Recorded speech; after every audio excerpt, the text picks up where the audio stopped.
Ladies and gentlemen, on today's episode, we talk about a ton of small tackle companies, many of which are like humble mom and pop family-owned operations that you all suggested, many of which that I've never even heard of until today.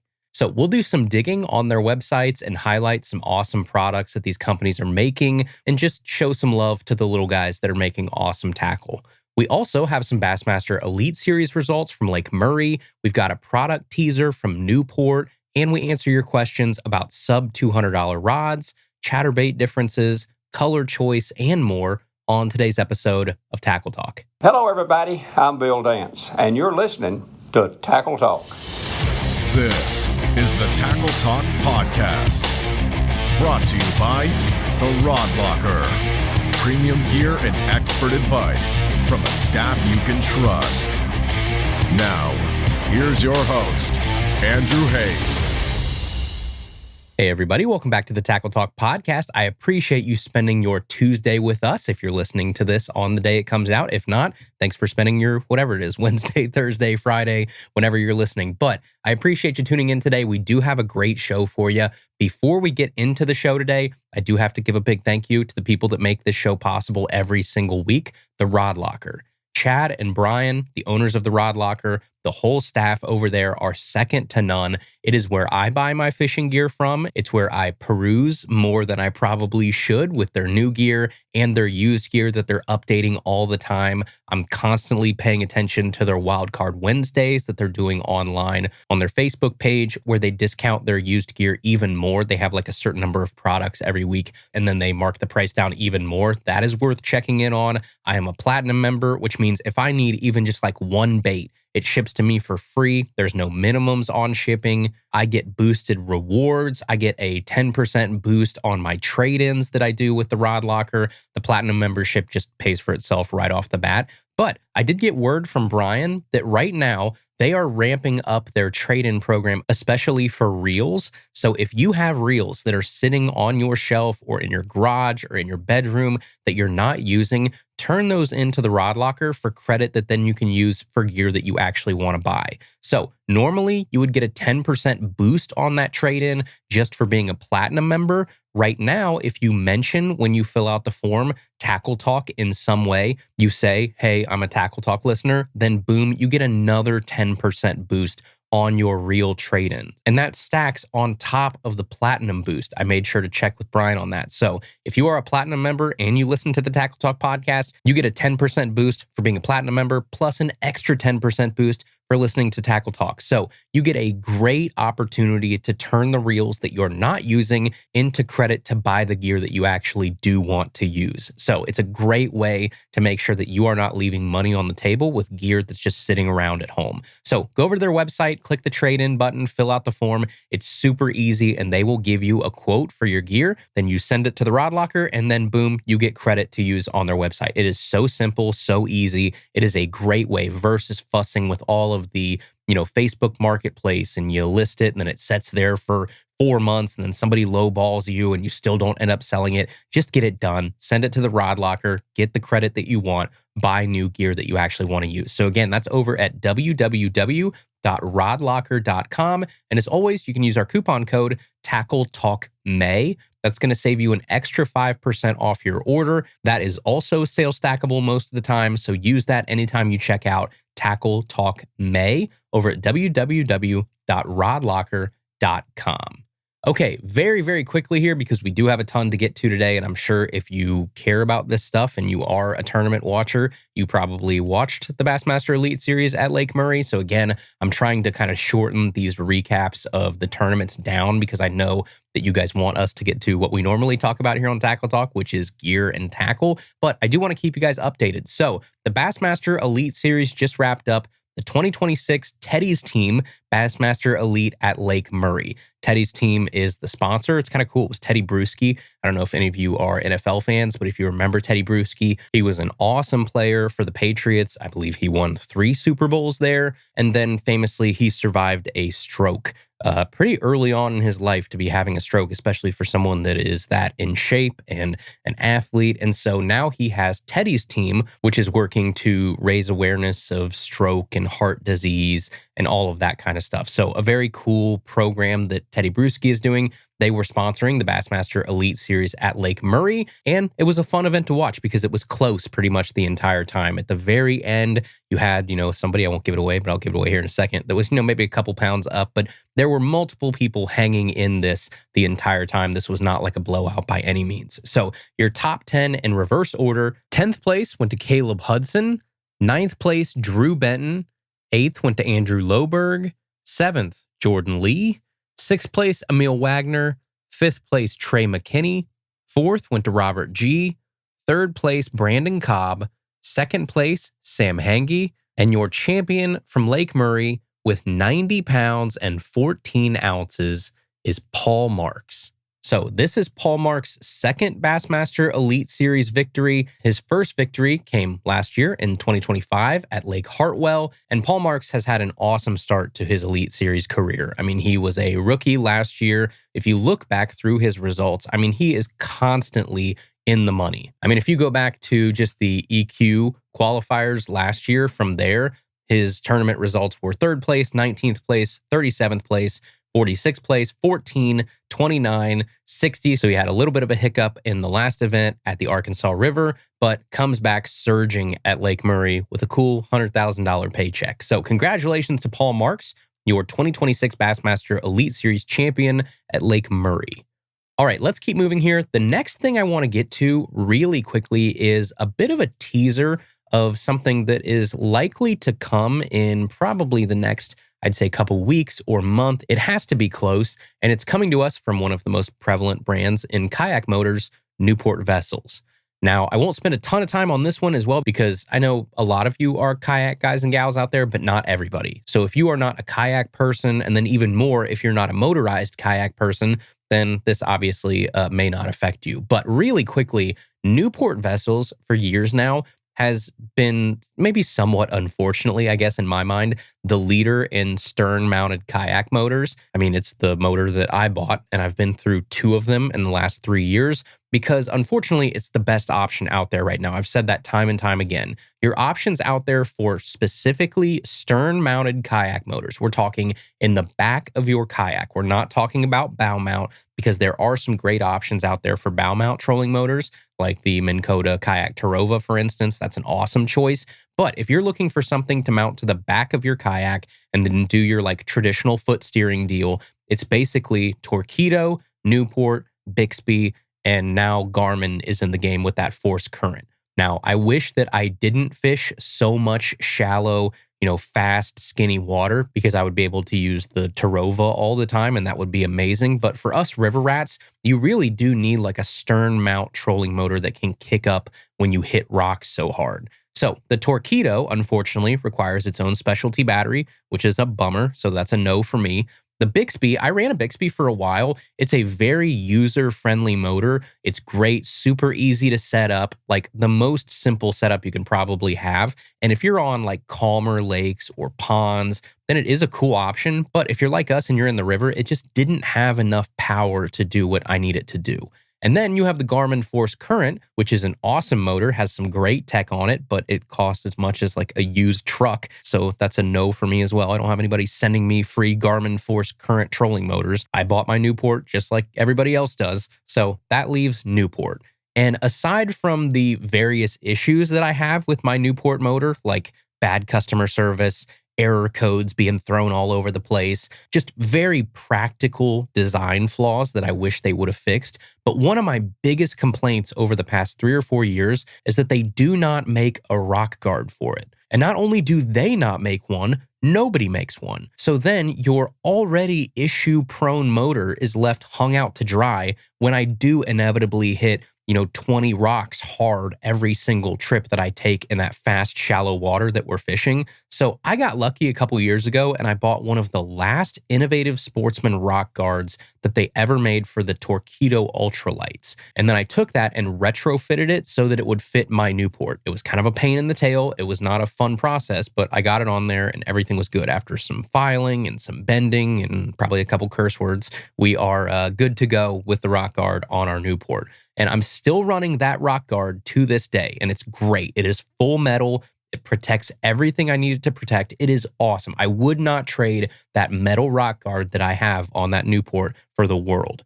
But everybody else out there is kind of SOL at this point because there are no options on the market to buy to protect that NK180. The rock guard that I have is no longer made. If you can find one, it's worth its weight in gold. Anytime I post a picture or a video of my motor, the number one question I get is, where did you get that rock guard? Or can I buy that rock guard off you? And I've been offered like ridiculous money for people to buy my rock guard off me. Well, now Newport supposedly is coming out with a rock guard for the NK180 finally.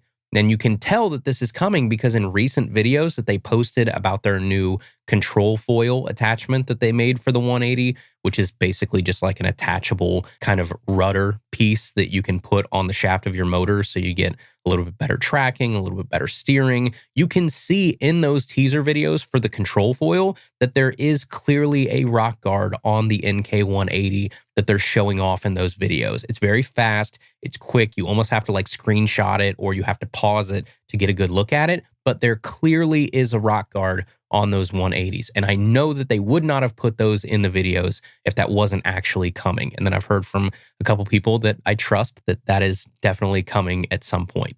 Now, my problem here is if you look really closely at those video teasers that they dropped, it looks like there are wings that protect the prop and the lower unit piece pretty well of that motor, but there really isn't that much protection to the actual front motor housing itself, which is the part that hits rocks pretty hard and the part that I'm most worried about when I'm going out and I'm fishing in these like really treacherous situations. I can replace a prop, but I can't replace an entire motor housing when I hit a rock at 8 miles an hour and it cracks the dang thing and then it breaks. So it's really hard to tell in those videos, but from what I can see in the screenshots that I was able to take and get a closer look, it seems to me like you need some more meat, I guess, up there at the front. Like you need an actual metal, beefy front section to protect that motor more. Right now, it looks like there's just like a little, I don't know if it's metal, I don't know if it's plastic, but it's just kind of like a protective cup that goes over the front of that motor housing.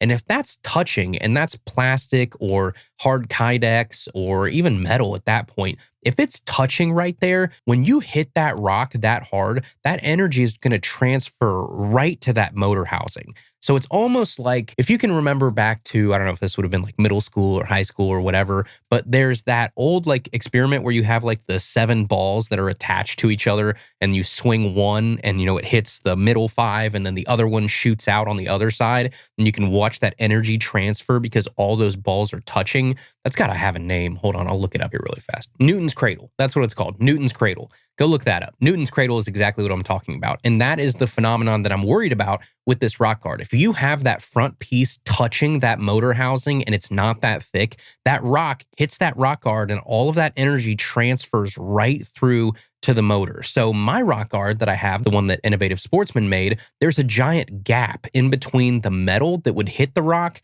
and then the actual motor housing itself. So you're not actually having any of that impact and that force go through to that motor housing. So I know it's kind of hard to explain, but that's what I'm really worried about when I look at these pictures. You need like a gap in between the front piece that would hit the rock and then the main portion of that motor. If those are touching and you're just putting like almost a keel guard version of a rock guard over top of that motor, that's not going to do much except like help stop scratching, I guess. But if you're hitting it as hard as we're hitting it, I want a rock guard that makes that thing bulletproof, not something that just protects it cosmetically. So I haven't seen a full picture or breakdown of the rock guard yet, but you can clearly see in those videos that it is coming. So I am, I guess, cautiously optimistic, and optimistic probably isn't even the right word. I would say hopeful, maybe. And Newport is about to drop a rock guard finally for all of you NK180 Pro users out there. And we'll just kind of have to wait and see how much protection it actually does provide. But either way, I am excited that we are finally getting something because it is long overdue. And we will certainly be watching this one and keep you guys updated as we start to know more about this rock guard that's going to come out. All right, everybody, we're going to have some fun and we're going to get to the main portion of today's episode, which is actually going to be dedicated to our fishing pole because we have a great topic and we're going to dive really in depth on it here in a second. But first, the Tackle Talk podcast and the fishing pole are brought to you in part by Humminbird. And right now, you can save up to $300 off a brand new Humminbird Explore unit and $200 off Mega Live 2 over on the Humminbird website. So the Explore units are their wildly popular new line of graphs. They've got full HD displays with really nice responsive touchscreens. You can get them with a transducer so that you already have Mega side imaging and Mega down imaging good to go. You get internal GPS and Humminbird base map. And with that, you have the charts and maps of over 10,000 lakes in the United States alone, with depth markers, contours, hazards, and a ton more already included and loaded on those units. And those Explore units pair really nicely with Humminbird Mega Live 2, which is their all-in-one live sonar transducer, which, by the way, doesn't require any sort of black box or additional units to store like some of the other competitors do, which is really nice for you kayak folks out there. And both of those are on sale right now on the Humminbird website, and you can take advantage of this limited time offer by heading over to humminbird.com. The Tackle Talk podcast is also brought to you in part by Minn Kota. And the last time I checked, I think there were like 21 different Minn Kota motors and trolling motors to choose from over on the Minn Kota website. They've got options from 12 volt all the way up to 36 volt. They've got bow mount or transom mount options. You can get shaft lengths from like 30 to 100 inches. The possibilities are endless with Minn Kota. But the cool part is they have something for any budget. So you can get into something like a Minn Kota Edge trolling motor for a few $100, all the way up to like the top of the line Altera. So go see for yourself all of the options for your next boat or kayak build over at www.minnkotamotors.com. This is the Tackle Talk Podcast Fishing Pole. Brought to you by Humminbird. Explore more at humminbird.com. Okay, everybody. Today, we're going to do something that is one of the most fun and rewarding and kind of wholesome things that I think we get to do here on the show that I really do enjoy, and that is showing some love to some small businesses in fishing. So today, our poll question for the fishing poll was simply, who is your favorite small tackle company?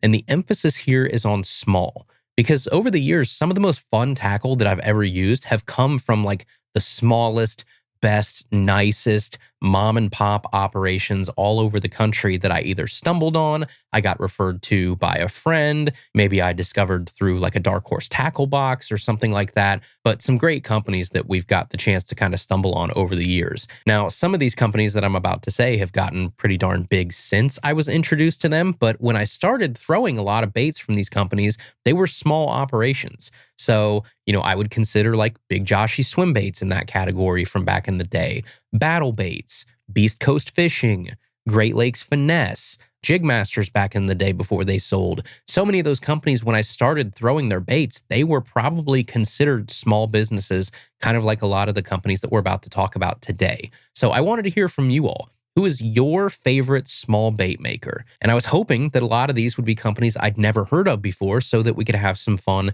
and kind of explore them for the first time. And you guys did not disappoint. So today's poll really doesn't have like winners or losers. This isn't really like a contest like a lot of the fishing polls are, because I didn't want this to turn into, oh, what small company can get the most of their friends to submit their name in here and kind of drive up the vote. And that definitely did happen when you open up the results and look, because that's not really fair. And that's not the point of what I wanted to do with this fishing poll. I wanted to discover some really cool small bait makers that you guys enjoy throwing. So I went down this list earlier of every single company that you guys submitted. I promise you, I looked at every single one. I pulled up their websites, I pulled up their products, and I pulled some of the ones that caught my eye that either had cool products, cool stories that were just like small operations that I thought would be fun to shine the spotlight on. So we'll hopefully help introduce some of you to some new companies today just through the suggestions that the Tackle Talk listeners made. So first up, we'll start by getting some of these out of the way. There were some submissions that I had definitely heard of and I've definitely used and used a lot of. And I want to make sure they get their mention here, even though some of these might be, I guess, a little bigger companies than I think we were originally looking for. So Big Joshy is on here a lot. I obviously agree. I love some Big Joshy swim baits. The 275 and the 325 are staples in my box. You guys know that by now. A lot of people wrote in Bull Shad. I think Bull Shad makes great swim baits and glide baits. I've said before, but I think the original Bull Shad swim baits, like the multi-jointed swim baits that they make, are probably the best, most affordable, high-quality, handmade, jointed swim bait that's out there. So I think they do a great job. A lot of people wrote in Great Lakes Finesse, and I agree, even though I think they are probably a little too big to be on this list now, rightfully so. You know, they had a huge come up the past, 3 to 4 years, it seems like, and we're so happy to see that. Biz Baits was on here a lot. Biz Baits is a good one. Dirty Jigs was on here a few times. Same thing, like I agree with them being a great company. I do think they might be a little too big. I mean, you've got Signature Baits with Matt and Tim from Tactical Bassin. You've got Luke Clausen, Scott Canterbury, Matt Heron. They've grown a ton, but they do make some darn good jigs at a great price. Working Class Zero, G-Rat, some of those, and some that I would probably call bigger names that are on this list that, again, we want to make sure we shout out because they were submitted a lot of times. But I would like to get to some of the companies that are a little bit more under the radar.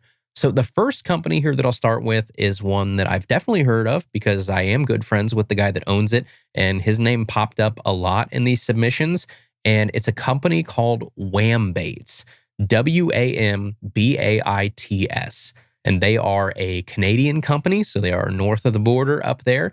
And the one thing I love about Wham Baits, they have some great names. Like if you go through, almost all of their baits have the word wham in them somewhere. So it's like, it's not a rampage, it's a wham page. It's not an ambush grub, it's a wham bush grub. They have wham wads, whamphibians.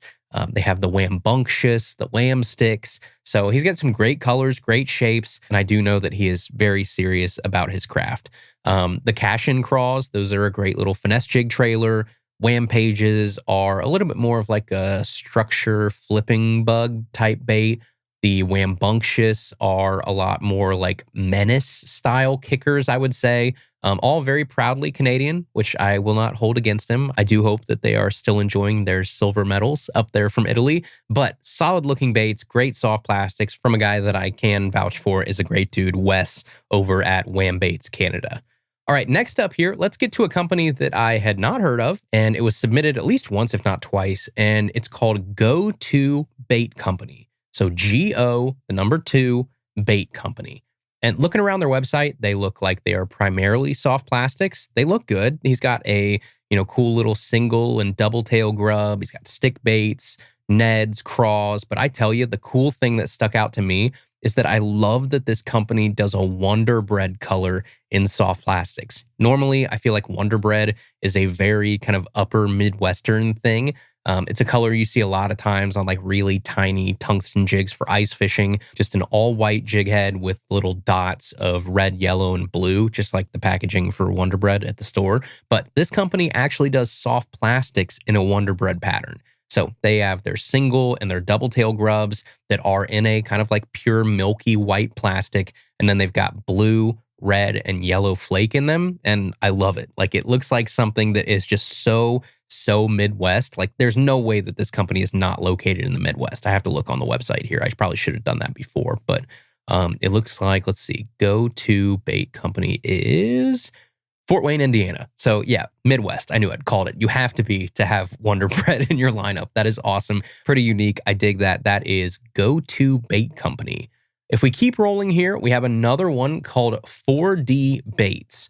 Obviously a little smaller operation. You've got a little bit more of a homemade website with pictures and stuff. But I gotta say, hat tip on the pricing. Because for people that are like a small business that are selling hard baits, a lot of times they are obviously, mass-produced blanks that you're getting from, It could be the sugar tit blanks. It could be the peaky or whatever you say, like PEEKII, I think is how you spell it. But all of those websites that sell the hard bait blanks super cheap. And then you have people that are very talented that paint those baits, put the hardware on them, package them up, and then sell them to us. And that's what a lot of the smaller hard bait companies are doing. Well, at least with someone like 4D Baits, they are pricing those accordingly. So they're not buying a 50-cent blank and then trying to charge you, $20 for it. The jerk baits that they're selling are like $6. The poppers are $5. So you've got a company that's probably using mass-produced molds and blanks and painting them themselves to give people pretty affordable baits to use. I can definitely get behind that, especially if the baits are priced accordingly. And it looks like that's what they're doing. So shout out to 4D Baits. If we keep moving up here, the next one we have is Ned Wacky Baits. Looks like another soft plastic company here. I will give a shout out to the coloring they've got on these baits. They've got some pretty cool iridescent looking colors. They've got some glow in the dark, some sort of color changing colors depending on what way the light hits them. So it looks like they've got a really cool color called Stardust that looks pretty sick, at least in the pictures. I do dig the battle bug looking crawl that they have. It looks like they put a pretty heavy emphasis on light refraction, and then it says heavily oiled and heavily scented. But very, very cool colors from Ned Wacky Baits. Specifically, that Stardust color I think looks pretty sweet. Okay, keep moving down here. We have Jeff's Jigs. This was looking like another Canadian company who seems to specialize in marabou and hair jigs.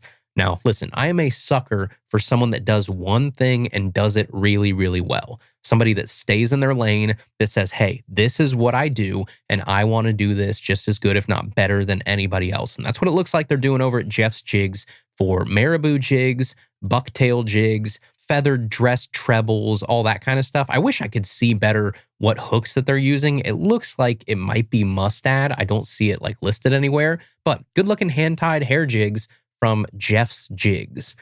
Next one we have here, this was actually showing up a bunch, is a company called Henry Barber Swim Baits. Now, I do love big glide baits, but I'm going to be completely honest here. I had never heard of Henry Barber Swim Baits. And maybe those of you that are way more dialed, like you swim bait bros out there, you're going to be, how did you not hear of Henry Barber Swim Baits? But just being honest, hand up, I had never heard of Henry Barber Swim Baits. But Mr. Barber, I was not familiar with your game. The 150 shad looks right up my alley. 6 inches long, 2 ounces, so a decently heavy 6-inch glide bait. But what I love are these top contour lines on the body of that 150 shad. It's like it's got a almost sharper tapered lines that come off the top of the back of that shad. I don't know why. I just think it looks awesome. It looks more blocky, more industrial than a lot of other glide baits out there. I don't know. I think it looks cool. It's slightly different than what you're seeing out there with the popular shad style baits. So I do dig those contour lines. It looks more like a square body truck versus all of these, newfangled Tacomas and stuff that are coming out today that look a lot more rounded. And I wish they would go back to a little bit harder lines on them. But I think these look awesome.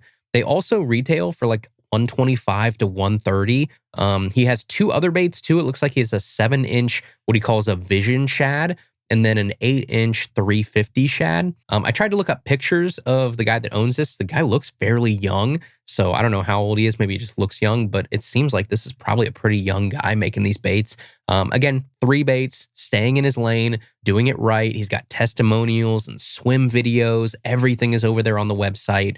Now, it does look like everything is sold out on the website, which is not surprising for a big glide bait, but I do have this bookmark to come back to periodically, hoping I can catch one of these drops. So that is the 150 shad from Henry Barber Swim Baits. Pretty darn cool looking. All right, we're going to keep moving here. The next one I've got is HH Custom Baits. Now, this is another one that I can vouch for because I have used these baits before. I've used their Koosh Ball Micro Finesse jigs and then their little Koosh Crawl, which is like a 2.5-inch micro crawl. And then they have their Koosh Ball Micro Finesse jigs. Those two together, the Koosh Ball Micro Finesse and that Koosh Crawl, are such a nasty little combo. I think all of their baits, or at least most of them, are built to order. So it might take a couple days for them to ship, but they're actually made for you once you order versus having like a ton of pre-made and sitting around stock. At least I think I read that somewhere. So yes, H&H Customs, Corey and Brittany Hart, I believe, are their names over there. Now, I've only used those two baits before, the Koosh Ball Micro Finesse Jig and the Koosh Crawl. So I don't really know much about there. I know they have bladed jigs, they have wire baits, they have spinner baits, buzz baits. I think they even have like a swinging head buzz bait that looks kind of cool, but I can confirm their micro jigs and their little Koosh Crawl are awesome. All right, next one up here is Sick Custom Spinner Baits. Okay, so I have got a company that, again, it looks like I've never heard of, but I do love the name, Sick Custom Spinnerbaits. There's no doubt about what they do. It's in the name. They specialize in sick spinnerbaits. So from what I can see in the pictures, they do look solid. I like that they have a few head design options. It's not just one head, and then it's just a bunch of different blade options. It looks like they at least have a couple heads to choose from. And then it looks like they have a ton of colors listed when you click on these baits. But the problem is, at least on the website that I'm looking at, it doesn't look like you can see pictures of what each color looks like before you actually buy them. So you're just going off name. I would love to see the pictures of some of these baits because the names are cool. They have Moneymaker, Red Devil, Bone Craw, Fool's Gold, Dirty Water Delight. They've got Sick Mouse, Spooky Shad, Jelly Crab, Susky Smash. I would love to see some of these colors if they had pictures of them. Next up, if we keep going, we've got a company called Keystone Tackle. And the website shows that they are primarily a jig company. And again, an affordable jig company. It looks like everything's about $4. You love to see that. I love to see $4 jigs. All handmade, $4. I really do think that, again, like $4 is what a good lead jig should cost. That seems like the magic number to me. $3.99 to $4 is like the perfect price point if you can do it for like lead jigs. But they've got good colors. It also looks like they do a finesse jig for like $3.50. They've got skirted Neds. I just wish there was more info, again, about the hooks in each one of them because it looks like they might use slightly different hooks from jig to jig model. But pretty solid looking jigs. Great pricing there too from Keystone Tackle. All right, everybody, we'll get back to the episode here in just a second. But first, the Tackle Talk podcast is powered by Amped Outdoors. And Amped Outdoors is an industry leader in lithium batteries, engineered and built for all kinds of marine applications. We're talking trolling motors, we're talking graphs, live sonar, ice fishing, kayak motors, you name it, Amped has a battery for you. And with Amped, you get the highest quality components, you get waterproof case designs, and for their bigger batteries, you get Bluetooth connectivity and heated charging standard. And you get all of that plus a 10-year no-gimmick warranty and world-class customer support based right here in the United States in Hudson, Wisconsin. And I've been running these batteries really hard the past year, and the added tech of Bluetooth and heated charging alone has been a godsend, on top of them just being incredibly reliable and affordable batteries that cost like half the price of the batteries that I used to buy. So I cannot recommend these enough. Great people, a great company, great products from the folks over at Amped Outdoors. So you can head over to www.ampedoutdoors.com and take a look for yourself at the tons of different models and options they offer at incredible prices. Again, great lithiums, great prices over at www.ampedoutdoors.com. All right, next up, we have another company that I have heard of before and I have used, and that's Swamp Pro. Now, this is a brand that I know for sure I got introduced to through Dark Horse Tackle. They have great soft plastics. I've used their coffin cutter crawl, I think is what it's called before. Their roach soft plastic is like a wider sort of structure bug, beaver style bait, kind of a crossover there. And then also for you dice folks out there, their ball busters actually look pretty cool. So instead of like a cube or an octagon or a ball for like the main portion of the body of those dice, it actually looks more like a blackberry or like a, I don't know if you've ever seen Charlie and the Chocolate Factory, but like the shape of that everlasting gobstopper, just a bunch of little spheres all attached to each other to make one big sphere. It looks pretty cool. They do have a nice stick bait, the Swamp Stick. I love that they give you options for salt and no salt. So basically one sinks and one floats. I wish way more companies did that. Just like, you know, swim baits come and float. slow sink, fast sink. I think it would be awesome if soft plastic companies would do more of that and give you options for sink rates. I love that they do that. I also know that, like most of these companies, they are family run, but this is, I could be wrong, but I think this is a husband and wife and then like their 2 daughters down in Louisiana. I'm clicking here on their about page or whatever to see if I can find. Okay. So husband and wife, and then it looks like their 2 daughters are heavily involved too. So yeah, it says here that the dad and one of the daughters do most of the bait making, and then the mom and one of the other daughters do the marketing. So I think that's really cool. You love to see that. You love to see a whole family involved, especially if you've got younger kids that are a part of the business. So super cool. That is Swamp Pro Lures, a very popular answer this week in the fishing poll as well. And then if we keep going down here, we have another company that I've never heard of before, and that's Mimic Bait Company. But with one look at the website here, we have kind of a similar story here too. You've got a father, Ed, and then a son, Matthew, both of whom are out of Pennsylvania, and they have a company called Mimic Bait Company. Now, the thing that caught my eye from Mimic Bait Company was their $3.79 Enticer Pro Heavy Hitter Rabbit Fur Flipping Jig. I love that. Rabbit fur flipping jigs. Like, that's how you make something cool, unique. You put your own twist on it, and it's still affordable as heck at $3.79, made by a dad and a son right there in Pennsylvania. Rabbit fur flipping jigs. That gets me fired up. That's the cool stuff that you're looking for in this fishing pole. Mimic Bait Company over in Pennsylvania.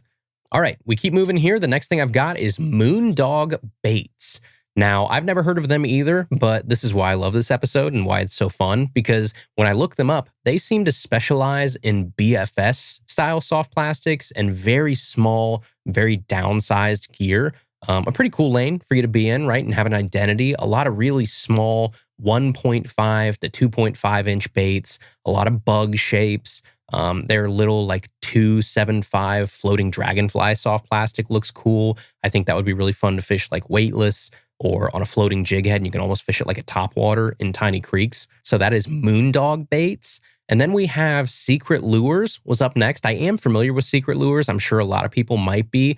I use their tubes quite frequently. Their stupid tubes are great. If you're looking for like a great, tube and terminal tackle bait company, Secret Lures is a great option. I think they're out of the Midwest too as well. I think it's like Southern Indiana, because I think they're somewhere near the Ohio River. I also think they might have sold recently. Like, I don't think the original owners still own Secret Lures anymore, but either way, they do make great tubes.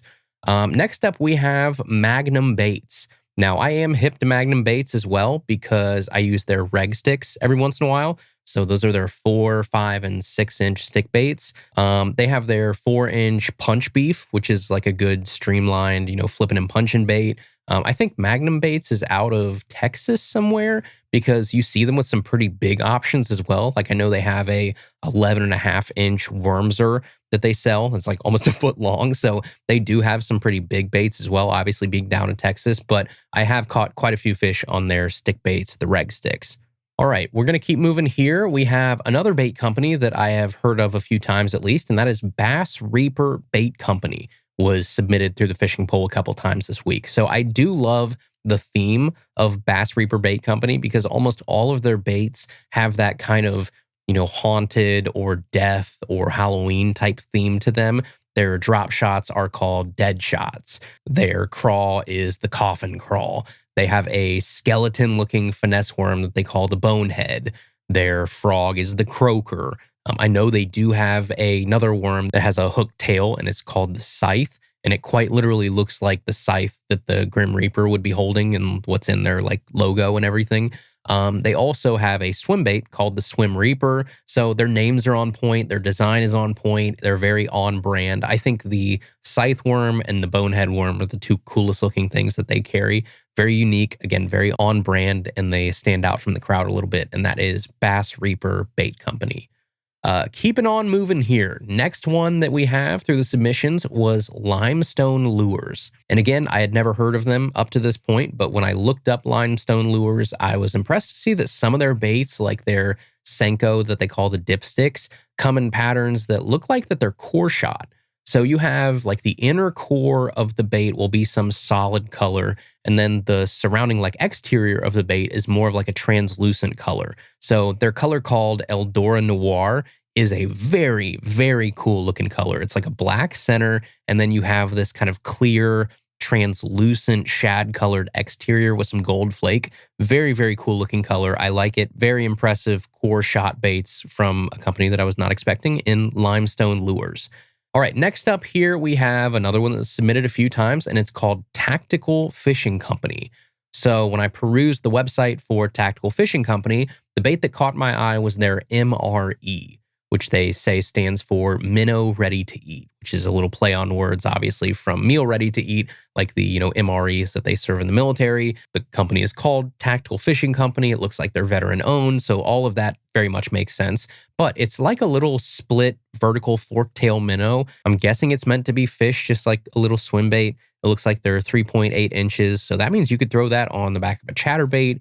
You could fish that by itself on a jig head. You could throw it on a swim jig. There's nothing to say that you couldn't Texas rig and flip that thing if you wanted to. So a pretty cool take on a 3 to 4 inch swim bait, the MRE from Tactical Fishing Company.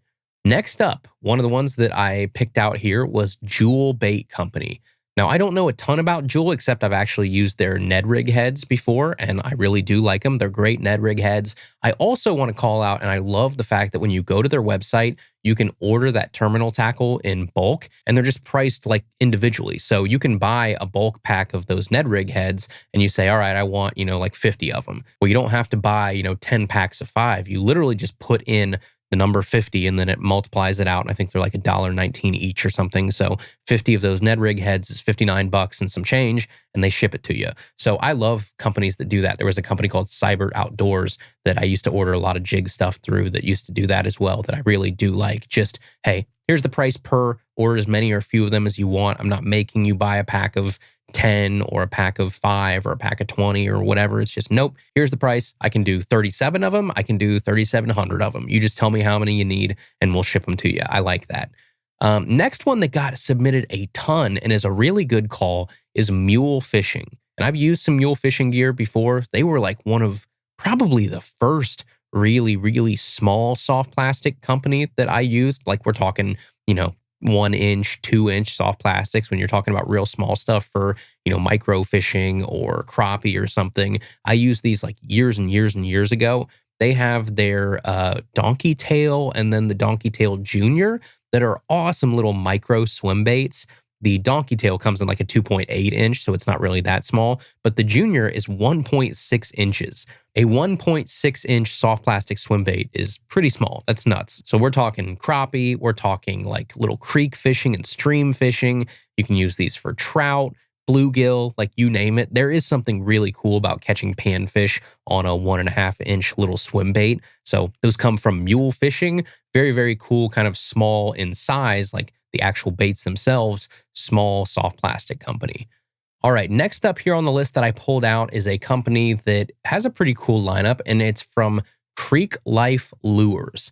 It looks like it is a husband and wife in Tennessee that makes some really realistic small creek and small stream baits. So again, not on the big soft plastic side, we're on the very small side here. And the cool part is they make what they call hairy baits.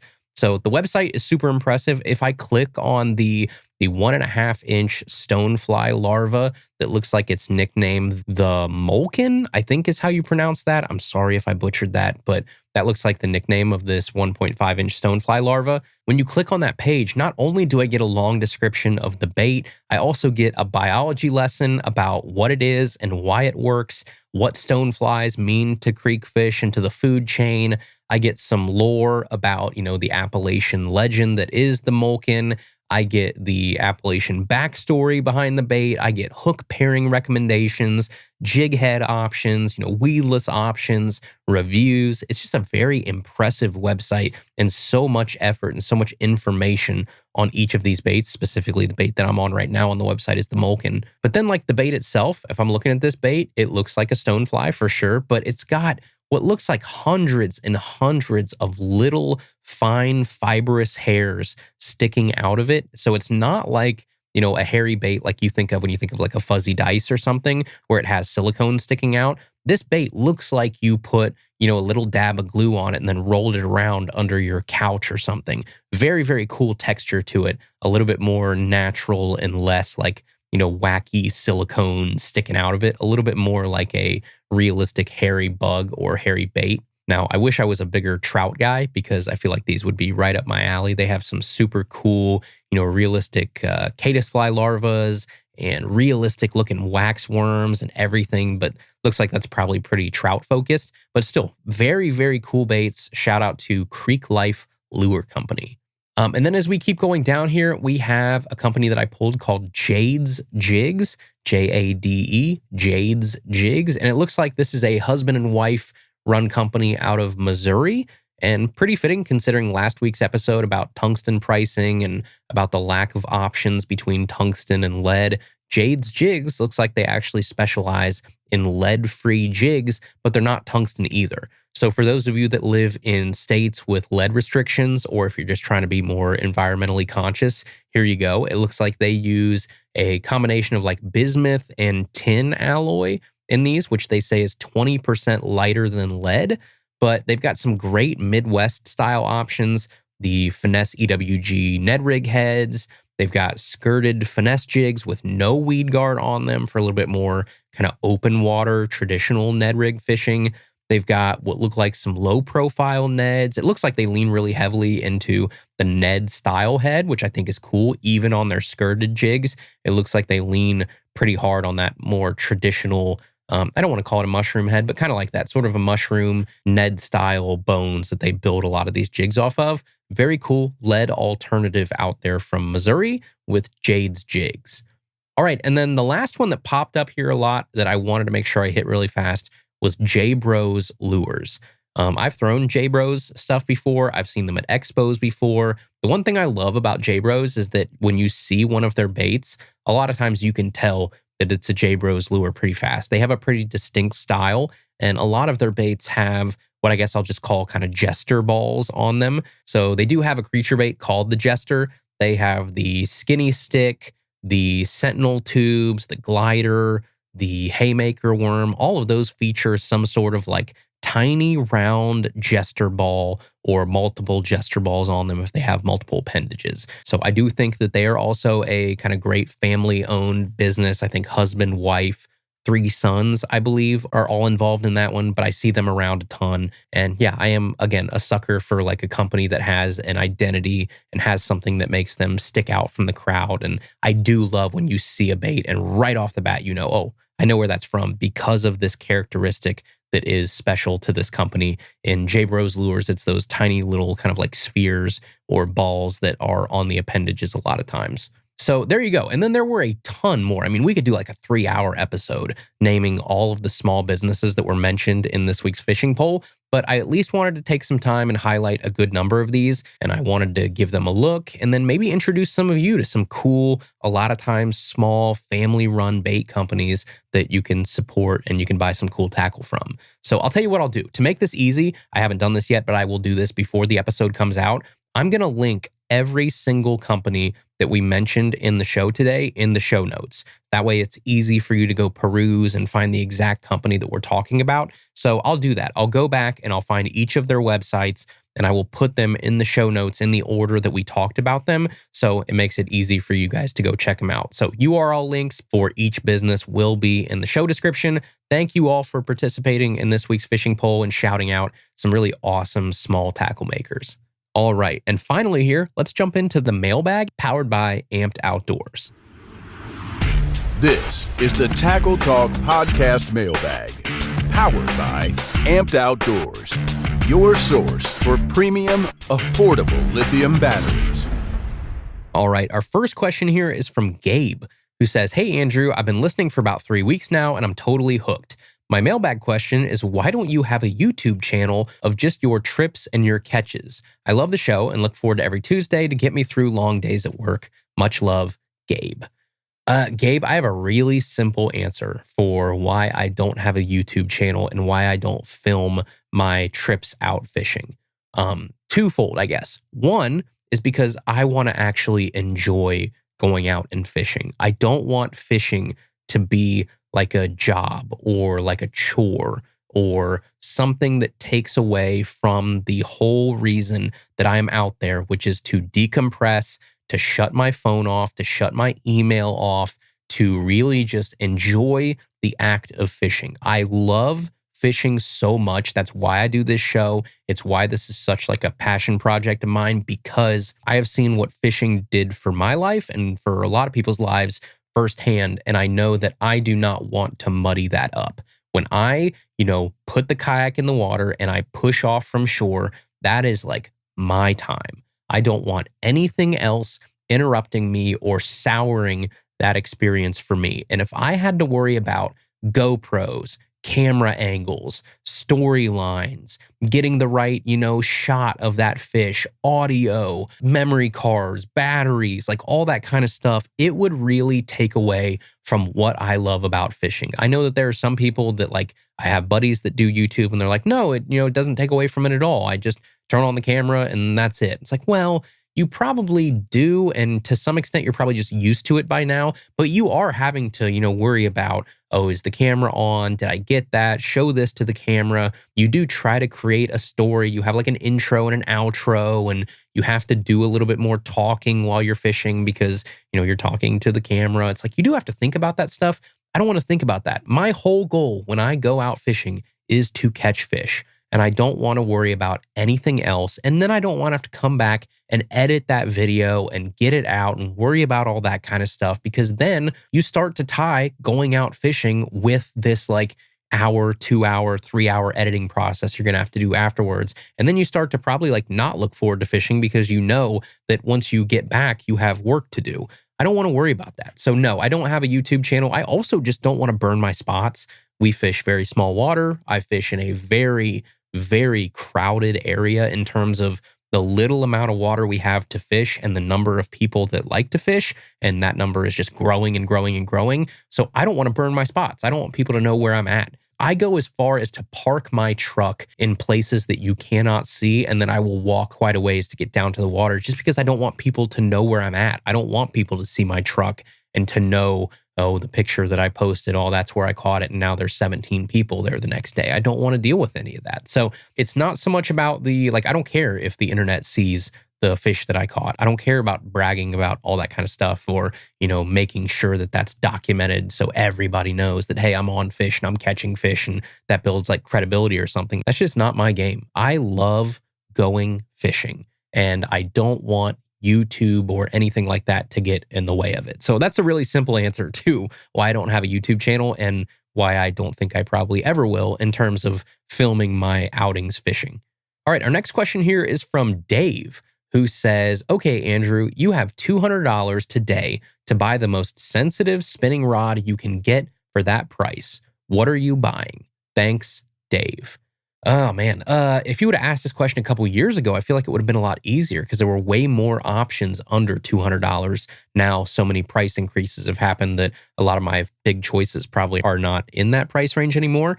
But at current prices, I would say the Caden from Dobbins is up there for sure. I would say the Fenwick HMG has to be up there. I would say the St. Croix Premier. Now, the tough part is if you're just going off sensitive, which is the only thing you told me here, you said most sensitive rod. There really isn't a great objective way to measure sensitivity. Sensitivity is very much in the eye of the beholder. But if it were me, I would probably say the Fenwick HMG. If I'm strictly going off sensitivity under $200, I think that would probably be my choice. All right, and then our last question here today is from James, who says, hi, Andrew. My girlfriend and I just started listening to your podcast this year and have only been fishing for a couple months. We love using chatterbaits and wanted to ask you, what is the big difference between the original Z-Man, the Evo Tungsten, and the Jackhammer? If there is a big difference between them, which one is the most reasonable to buy? Thank you for making a podcast for the everyday man. Well, thanks, James. And I guess everyday woman, too, if you and your girlfriend are listening all the time. I appreciate both of you listening. Z-Man original, if you want to start there, I think it works. There's no doubt about it. I have caught thousands of fish on an original Z-Man chatterbait. Don't let anybody tell you that they don't work or they're not effective, because they are. And I think, dollar for dollar, they might be the most cost-effective option out there in terms of just like a bait that you can spend $4 on and catch a bajillion fish on. Now, the jackhammer, if you want to go to like the polar opposite side of things, is the gold standard. It has a better hook, better components. I like the head design better. I think it starts up better than a regular Z-Man chatterbait does. So like when you start reeling, you feel the thump of that blade earlier with a jackhammer than you do with the original Z-Man. With the original chatterbait, sometimes you have to give it a little bit of a pump to get it started. You don't really have to do that with a jackhammer. So sometimes that's nice, because there are situations where, hey, I get bit like within the first, 2 or 3 wobbles of that blade, that if I was throwing an original Z-Man chatterbait, it might not have even started up yet. So yes, that can get you more bites for sure. I also think the jackhammer hunts a little bit more, which means when you hear someone say that, it means there's kind of like a predictable unpredictableness to it. So it goes off course a little bit, but like in a good way. Like it wants to go side to side and bounce around and be kind of erratic while still not blowing out or going over on its side. It just has a little bit more of a mind of its own. It's a little bit more unpredictable, which is awesome. And I think that's actually a good thing with chatterbaits, where the original Z-Man chatterbait is a little bit more like you reel it and it just kind of does its thing. It goes straight. It will bounce off cover and stuff, but it is not nearly as erratic or hunty as like a jackhammer is. But the problem with a jackhammer is it's very pricey at like $20 a piece. I think the Evo is the happy medium. The Evo is actually what I buy now almost all the time. With my own money, I am buying a regular, Evo Elite or whatever they call them, just the regular Evo, not the tungsten version. Because the Evo is basically Z-Man's jackhammer, where they don't have to work with Evergreen, who is the partner with them on the actual jackhammer. So Z-Man just kind of made their own sort of version of it. And it's the Evo, where they probably don't have to pay royalties or split anything with Evergreen. So the jackhammer is $20. The Evo is $10. So unless you're a pro with like big money on the line, I'm buying the Evo. The regular Evo, like I said, not the tungsten Evo. I think the tungsten Evo is great, but dollar for dollar, the regular Evo is a stone cold killer for $9.99. I think it is worth every penny for the extra few bucks to splurge on that over the original chatterbait. You get a hand-tied skirt with the Evo, not that plastic kind of like collared, glued-on skirt one-piece deal that you get with the regular chatterbait. You get better hook keepers with the Evo. You get a better hook. I just think it's worth the upgrade. So I think of those three, the original chatterbait, the Evo, and the jackhammer, I think it's kind of like the Three Little Bears. I think the Evo is like the porridge that's just right. It's like right there in the middle, and a perfect option for people that want to be a little bit more budget conscious and don't want to spend $20 per chatterbait, but also want something better than the original Z-Man. All right, everybody, that is our episode today. Thank you guys so much for tuning in to the Tackle Talk podcast. If you need anything, shoot me an email, tackletalkpodcast@gmail.com. If you can go over to Apple or Spotify and you can leave us a review, just like a 5-star review on Spotify, or on Apple, you can actually leave a written review. That helps us a ton. It's probably like the best thing you can do for this show, and it doesn't cost you a dime. So that is doesn't cost you a dime. I do really appreciate that. Again, find us on Instagram and Facebook at Tackle Talk Podcast. And I'll see you right back here next Tuesday for another brand new episode of Tackle Talk. Thank you for listening to the Tackle Talk Podcast. Tackle Talk is produced by Andrew Hayes. Copyright 2019. For more, please subscribe on Apple Podcasts, Spotify, or wherever you listen to podcasts.